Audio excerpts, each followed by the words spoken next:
Oui, sur toute la ligne, il faut dire qu'il y a eu des failles. Il y a eu des failles en matière même de gestion de l'information.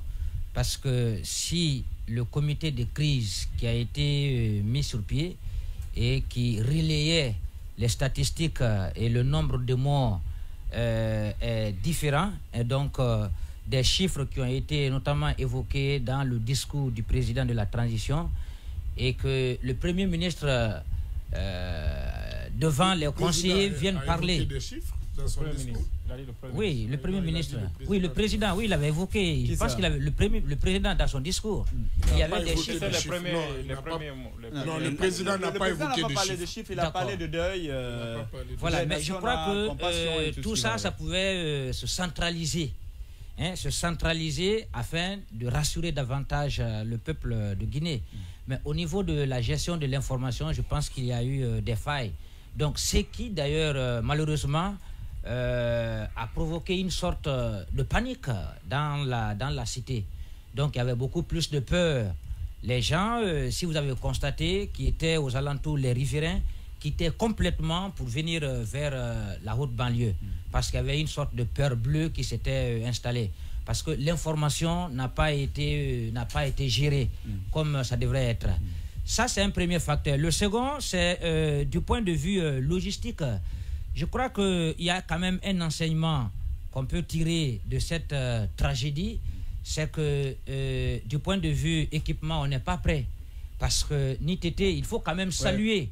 Il faut saluer la bravoure, il faut saluer les loyaux services qui ont été rendus par des sapeurs-pompiers, les soldats du feu qui ont affronté, malgré les maigres moyens, mais qui ont accepté d'affronter des flammes. N'oublions pas, et non pas accepter ça. Non, attention, laisse-moi finir. Non, tu as fini, non, laisse-moi finir. C'est important. Quand même, c'est de la démagogie. Non, quelle démagogie? C'est le travail. On a vu ici dans les années... Il faut saluer, il faut saluer. Je suis d'accord avec toi. C'est bien, les années 2000, on a parlé des militaires qui ont fait exprès de se blesser eux-mêmes pour ne pas aller au front. Voilà. Donc c'est les militaires qui n'ont pas fait le travail. Ils acceptent d'aller... Laissez-moi finir. Ils ne pouvaient même pas faire autre chose en ce moment. Est-ce qu'ils avaient la possibilité de faire autre chose? Est-ce qu'ils pouvaient même faire autre chose? À la fin de l'émission, on va te décerner un satisfait pour avoir animé cette émission. D'accord, c'est leur travail. Attendez, ils l'ont même mal fait. Ils ont pris, quoi que l'on dise, ils ont quand même pris des risques. Ils ont sauvé des vies. Le risque, c'est dans leur travail. Même si c'est leur travail, Yacine, c'est bon. Il y a des travaux. Non, il y a des travaux aussi. C'est comme un enseignant. On sait que c'est son travail d'enseigner, mais lorsqu'il enseigne, on le félicite parce que c'est un travail noble. Donc le pompier, il faut voir le contexte dans lequel les encourager, les remercier. Les pompiers sont intervenus avec des moyens de bord. Donc ce qui revient à dire aujourd'hui, il faut revoir tout le système de la sécurité, si vous voulez, de la protection civile. Aujourd'hui, la Guinée doit se doter d'équipements de pointe pour pouvoir prévenir d'autres calamités. Ça, c'est gérer, prévenir, oui, mais prévenir et gérer, voilà.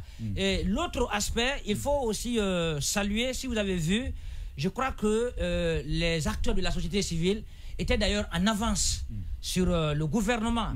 Pendant que, je crois, le gouvernement n'avait même pas fait encore une communication officielle, déjà les acteurs de la société civile, il y a une chaîne de solidarité qui s'est mise sur place tout de suite. Donc non seulement... Quelle société civile?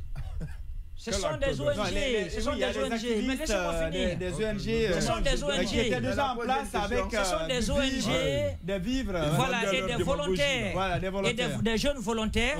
Si vous avez constaté, bon, peut-être que vous n'avez pas contribué, mais vous avez vu des volontaires qui passaient. Il y a un budget de l'État pour ça. Non, oui, mais attendez, en cas de crise humanitaire. Ça peut couvrir tout ça. Ça peut couvrir. Non, ça peut pas pouvoir. C'est d'argent.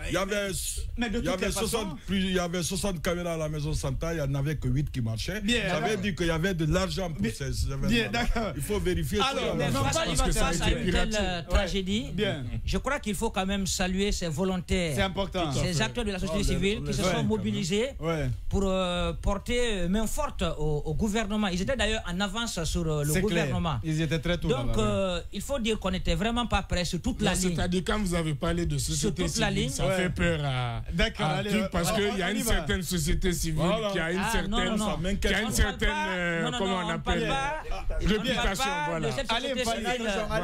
Laissez-moi finir, s'il vous plaît. Laissez-moi finir. Il va terminer. On ne parle pas de la société civile qui est téléguidée. Voilà, la société civile qui est vendue, pas elle. Voilà, donc nous parlons de cette société civile qui s'est levée comme un seul homme, et donc pour secourir non seulement des blessés, mais porter main forte aussi au gouvernement. Donc il faut dire que sur toute la ligne, on n'était pas prêt. Peut-être que c'est une première, mais il faut tirer maintenant des enseignements. Là où il y a assez de perplexes, notamment c'est sur l'origine. L'origine donc de l'explosion dans la communication du gouvernement, dans la mais écoute, quand il dit ne rien fait, il faudrait aussi qu'on rétablisse la vérité. Le gouvernement a pris en charge directement les premiers soins, et ça c'est une vérité constante. Mais ça aussi c'est son rôle. Non mais attendez, je ne sais pas si Diallo est devenu porte-parole du gouvernement. Le gouvernement. Mais moi je l'écris quand même, c'est son rôle. Mais quand il dit ne rien fait, on n'a pas besoin de c'est comme les premiers alors. Ils ont fait ce qu'ils ont fait. Ils ont fait quelque chose. Il y a eu des défaillances sur toute la ligne. Je n'ai pas dit que le gouvernement n'a rien fait. J'ai dit que les acteurs de la société civile étaient en avance. Pas du tout.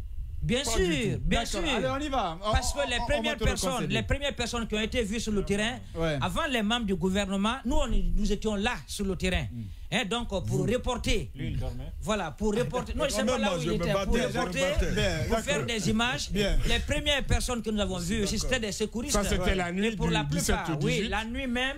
Et même parce qu'aux premières heures, le gouvernement gérait aussi comment éteindre l'incendie.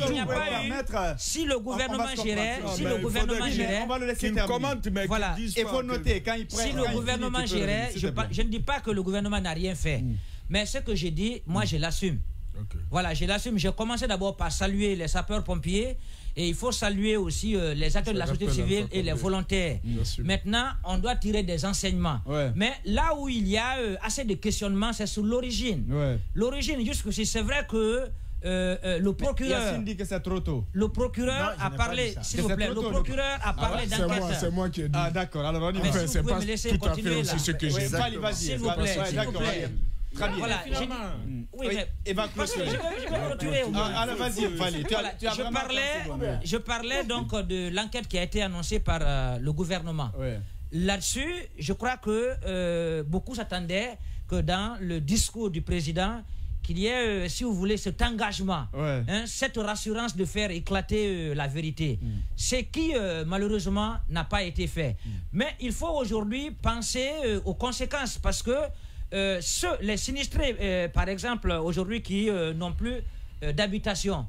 Alors, comment ils vont faire dans les conditions normales? Si le gouvernement avait des moyens, il fallait complètement, si vous voulez, demander il fallait déplacer les habitants de Kaloum, les éloigner de là pour les recaser pour des questions de sécurité.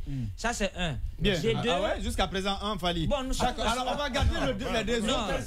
Je vais finir.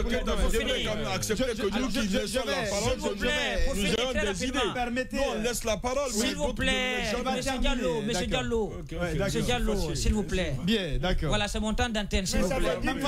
Voilà. Et pour finir, je disais que l'autre conséquence, c'est le volet économique.